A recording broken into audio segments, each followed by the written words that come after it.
네, 사건을 가장 가까이에서 가장 날카롭게 지켜본 관계자들 시간입니다. 오늘 관계자들 두 분 모셨어요. 판사 출신 서규 변호사 그리고 검사 출신 이현주 변호사 함께합니다. 어서 오세요. 안녕하세요. 안녕하세요. 네, 이렇게 세 명의 조합은 참 오랜만인 것 같습니다. 네, 잘들 계셨죠? 네, 고맙습니다. 네. 저는 그 자가격리 한 게 아닌데 네. 오해가 있을까 봐 오해가 그렇게 말씀드리면 네. 제 주변 사람들이 많이들 자가격리 당하셔가지고 네. 혹시 저한테도 변호사님도 같이 격리당한 걸로 많이들 오해하실 것 같아서 네. 말씀드립니다. 나는 건강하다. 저는 건강하게 잘 있었습니다. 네, 저도 건강합니다. 네. 오늘 뭐 이슈들이 많습니다. 먼저 이재용 부회장 국정농단 파기환송심에서 실형을 선고받았습니다. 사실 제가 오늘 오전에 뉴스 공장을 들었거든요. 네. 집행유예를 예상하셨잖아요. 예, 제가 틀렸죠. 네. 너무 기쁩니다. 너무 그래서. 기쁘다.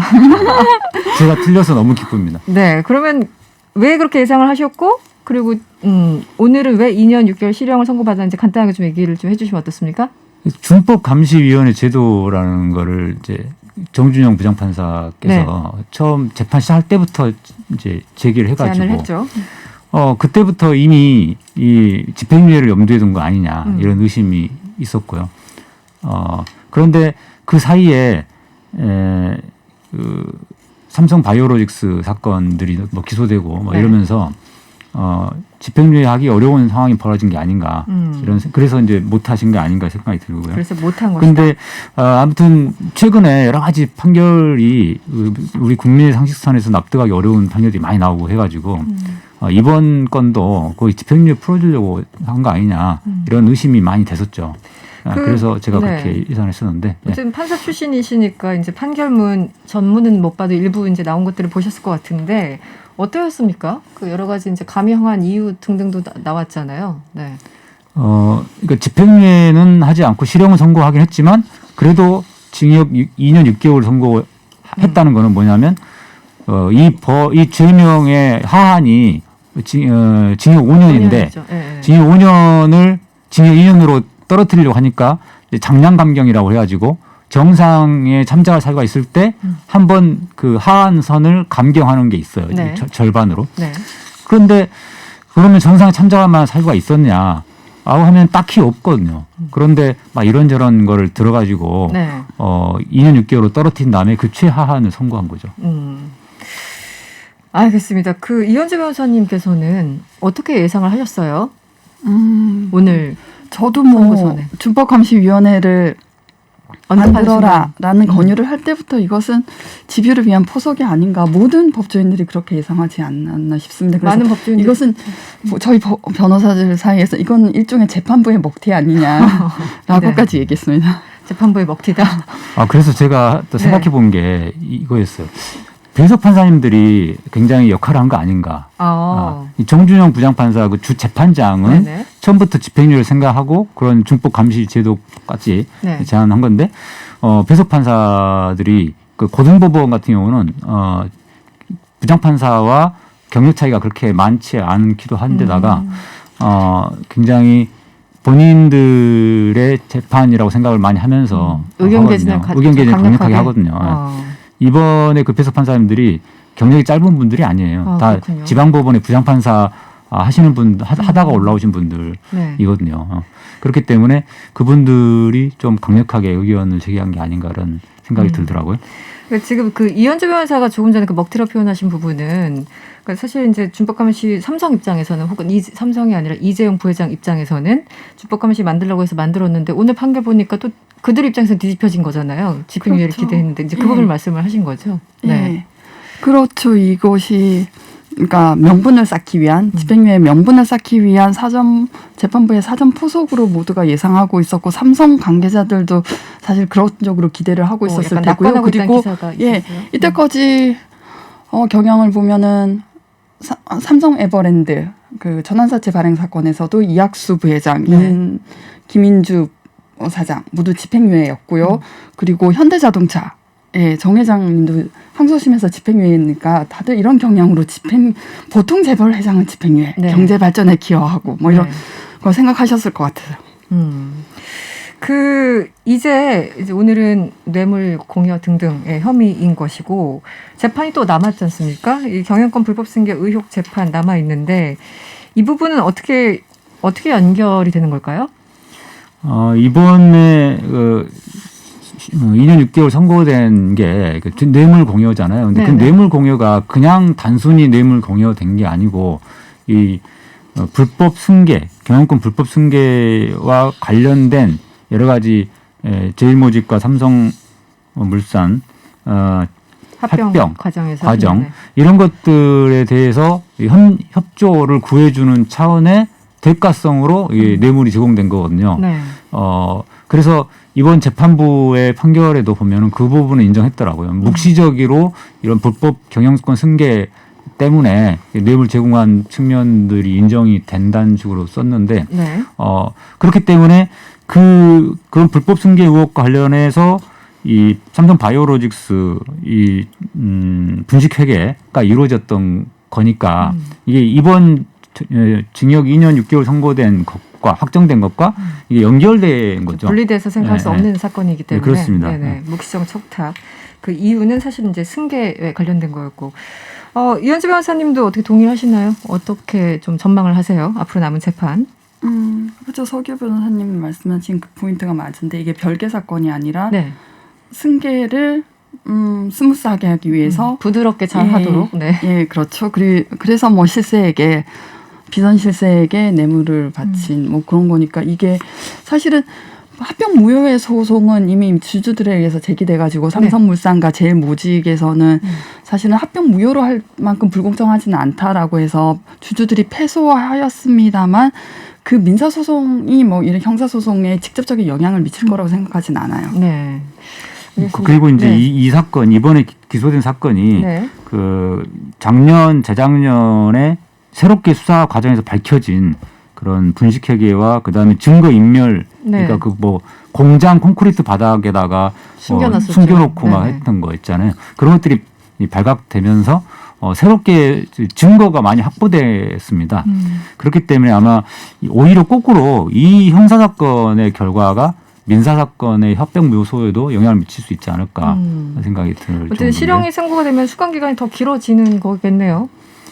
지금 2년 6개월 확정된 거와 연결해서 보면은 이제 이 사건만 또 집행유예할 수도 없잖아요. 이제 그게 또 실형이 됐는데 그러면 이거를 실형은 하되 뭐 재판부가 또 형량은 되게 낮게 좀 선고하니까 뭐 한 1년 정도 예를 들어서 그래서 조금 수감 기간이 길어진다 하더라도 형량은 그렇게 높게 선고하지는 않을 것 같습니다. 이번에도 뭐 2년 6개월 되게 최저한도로 네. 선고한 걸 보면은. 네. 6118번님이 이런 문자 주셨어요. 이 빵을 훔친 청년에게는 가혹하고 큰 돈을 훔친 회장님들은 같은 죄를 지어도 봐주나요? 이렇게 문자 주셨고요.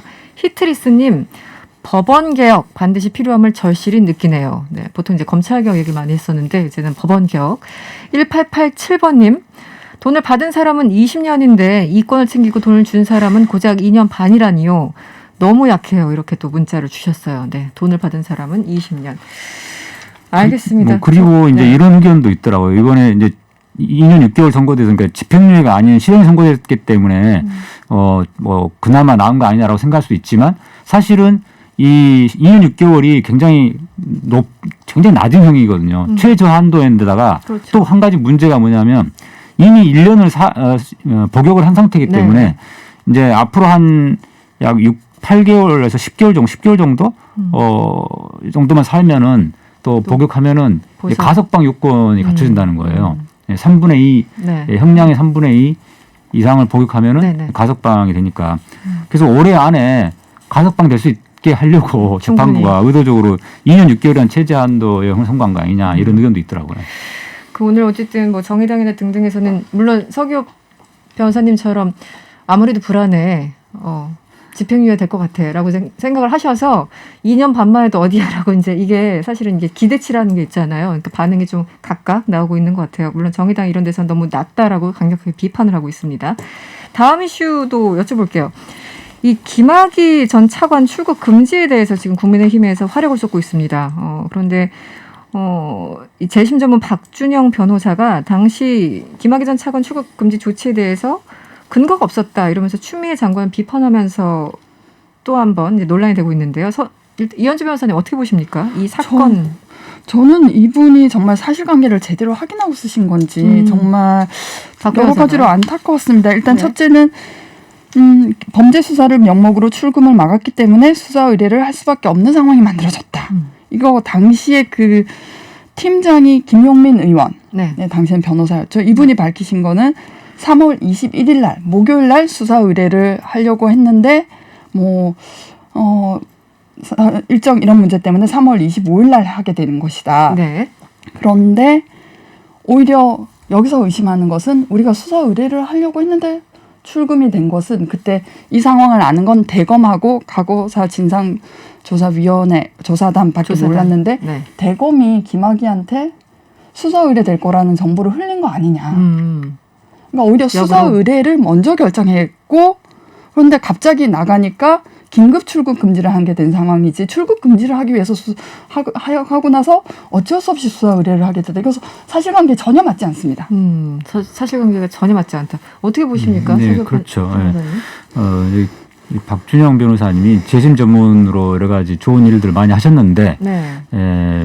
좀 안타까운 거는 이제 작년 재작년에 이 검찰의 법무부 검찰 과거사위원회나 네. 이런 활동들을 이분이 여기에 참여했었나요? 하여튼 법무부나 검찰 쪽에 어떤 활동들 하셨었는데 그 과정에서 검찰을 옹호하는 그런 발언들을 계속 해오셨거든요. 네. 그러다 보니까 이제 오히려 이분이 편향된 시각을 가지고 이 사건을 바라보고 있는 것 같아요. 이제 국민의힘이나 이런 쪽에서 공익 신고서에 따르면 어쨌든 당시 승인 요청서에 무혐의 처리됐던 사건 번호가 달려 있었고 나중에는 없는 번호까지 이제 적었다라면서 이제 비판을 하고 있는 거고 또 예를 들어 김경협 의원 같은 경우 더불어민주당 김경협 의원은 아니 지금 당장 눈앞에서 소매치기가 물건을 훔쳐서 도망가고 있는데 이 경찰관이 횡단보도 신호를 지켰느냐 안 지켰느냐 지금 이 싸움하고 있어야 되느냐 이렇게 또 반박하고 여러 가지 이제 팩트와 의견들이 막 엇갈리는 상황이에요. 다시 한번 좀 정리를 해주시죠. 네. 출국 금지 요청서에는 그 기존에 불기소 결정됐던 사건 번호 2013 형제 이걸 쓰신 걸로 아는데요. 네네. 저는 별 문제 없다고 봅니다. 왜냐하면은 불기소된 사건도 검사가 제기해서 기소를 하거나 무혐의가 됐던 건 기소하고 기소 유예됐던 것도 기소할 수 있습니다. 그래서 그건 범죄 사실을 특정하기 위한 거지 사건 번호를 현재 살아있는 사건 번호를 써야만 한다라는 건 어디에도 없는 규정입니다. 아 그렇군요. 그래서 그게 그리고 내사 번호를 쓴 것도 사실은 사소한 절차적 흥결이지 승인 그러니까 긴급 출국 금지 처분이 먼저 이루어지고 사후적으로 법무부 장관에게 들어간 승인 요청서에 내사 번호가 없는 번호가 쓰여졌다는 것인데요. 그것도 승인의 유효를 가르는 중요한 요건이라고 생각하지 않습니다. 왜냐하면은 긴급 출국 금지 요청서에 그 범죄 사실이 특정되어 있는 이상 그게 한 세트로 이루어지는 거니까요. 그러니까 지금 여기서 문제 제기하고 있는 이 무혐의 처리했던 사건 번호를 적은 것과 그 이후에 없는 내사 번호 적은 것, 이 절차상의 특별한 문제는 없어 보인다라는 그렇죠. 게 변호사님. 기존에 불기소됐던 사건 번호를 적은 것은 불기소된 사건은 검사가 제기해서 기소할 수 있는 것이고요. 그리고 내사 번호를 부득이한 게 적게 된 것은 그것이 그때가 토요일 0시에서 밤에 6시 사이였습니다. 네네. 그래서 정확하게 말하면 토요일 00시 08분에 긴급 출국 금지 요청서를 제출했고 그러면은 6시간 안에 해야 되는데 그 누구를 깨워서 그때 사건 번호를 유효하게 받을 수가 있습니까? 또 불가피한 상황이었다. 어떻게 보십니까, 변호사님께서? 우선은 이제 출국 금지와 긴급 출국 금지를 구별해서 설명을 해야 되는데요. 이제 출국 금지는 말 그대로 어떤 절차를 정확하게 밟아야 됩니다. 그 요건도 있고요. 그런 법무부 장관이 하게 돼 있습니다. 하지만 긴급이란 말이 붙으면 말 그대로 긴급한 상황에서 하는 거기 때문에 그 요건이 되게 완화되어 있죠. 그리고 출입국 관리법에도 보면 범죄를 저질렀다고 의심이 되는 사람이 긴급하게 이제 출국하려고 할 때 할 수 있는 게 긴급 출국 금지입니다. 그러니까 범죄를 저질렀다고 의심되는 사람, 그러니까 의심되는지 여부 네. 이것만 있으면 되는 것이지 네. 반드시 사건 번호가 부여돼야 되는 건 아니라는 거예요. 피해자로서. 음. 그래서 이 문제는 그 당시에 김학의 쪽에서 문제 제기했던 건데 그 피의자로 정식으로 사건 번호를 받은 사람에 대해서만 긴급 출국 금지할 수 있다라는 식으로 그때 막 문제 제기했었거든요. 네네. 하지만 제가 그때 법 조문을 찾아보니 그렇게 뭐 피의자로 사건 번호까지 부여받아야 된다 이런 조항은 없어요. 조항은 없다. 네. 범죄를 저질렀다고 의심되는지 네. 이것만 확인하면 되는 거거든요. 네.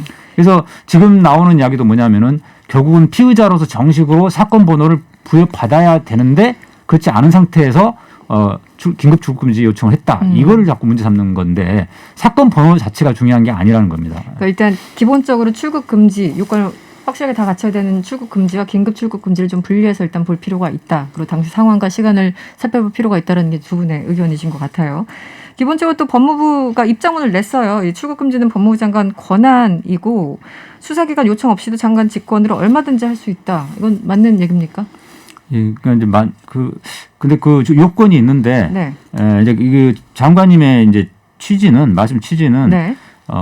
어차피 긴급 출국 금지 요청에서 약간의 이제 절차상의 흥결이 있다 하더라도 출국 금지를 법무장관이 할 수 있는 권한이 있기 때문에 문제 안 된다라는 아마 그런 말씀을 하시려고 하셨던 것 같아요. 그런데 기본적으로는 이 사건이 법무부 장관에 의한 출국 금지가 아니고 수사기관에 의한 긴급 출국 금지였다라는 네, 네. 점이 분명하게 먼저 짚고 넘어가야 된다고 생각합니다. 알겠습니다. 파도타겟님이 문자 주셨는데요. 성접대 범죄는 온데간데가 없고 출금 절차 문제만 가지고 왈가왈부하는 스킬 놀랍습니다. 스킬이라고 표현하셨네요. 알겠습니다.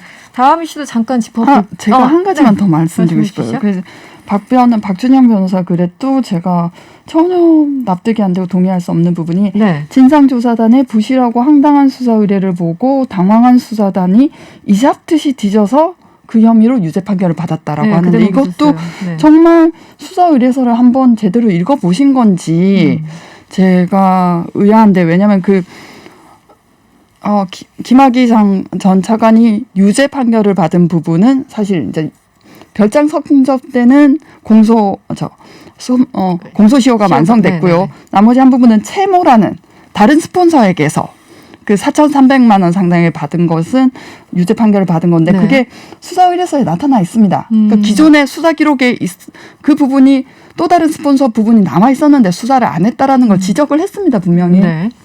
그런데 불구하고 뭐 박준영 변호사님이 페북에 보면은 지금 그 대목 말씀하신 거죠. 조사단이 되게 엉터리로 했고 수사단이 겨우겨우 이제 네. 상황을 이끌어가기 위해서 네. 이걸 잡아낸 것이다. 이렇게 표현했는데 그 대목 자체가 잘못됐다고 그렇죠. 얘기하시는 그 수사 거군요. 의뢰서에 보면은 네. 김학의 전 차관의 또 다른 스폰서 최모 씨라고 나와 있습니다. 알겠습니다. 일단 서로 얘기하는 지점들이 너무 달라서 질문 좀 드려봤고요. 마지막에 이 질문 좀 짧게 짚고 넘어갈게요. 오늘 문재인 대통령이 기자회견에서 윤석열 총장에 대해서 문재인 정부의 검찰총장이다 이렇게 평가를 했어요. 어떻게 보셨습니까? 이제 대통령께서 스스로 임명하신 분이다. 네. 이걸 강조하신 차원이신 거고요. 네.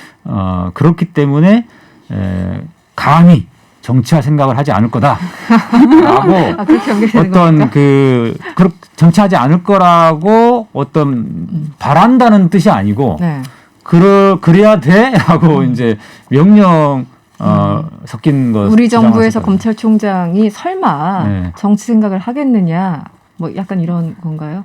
아니 그러니까 설마 그러지 설마. 않을 거다라고 이제 기대하고 믿어준다 이런 게 아니고 그래서는 안 안 돼. 돼라고 완곡하게 표현하신 거라고 생각이 됩니다. 딱 가이드라인 어떻게 보였습니까? 저도 서교 변호사님과 똑같습니다. 똑같아요. 그래서 너를 믿는다가 아니라 네, 네. 두고 보겠다 이런 지켜보고 있다. 예. 그러니까? 지켜보고 있다. 저는 허튼 생각하지 마. 지켜보고 있어. 네, 두 분이 또 의견 일치를 마지막에 보셨네요. 저희 관계자들 여기서 마무리를 해야 되겠습니다. 지금까지 서기호 변호사 그리고 이현주 변호사였습니다. 오늘 고맙습니다. 감사합니다.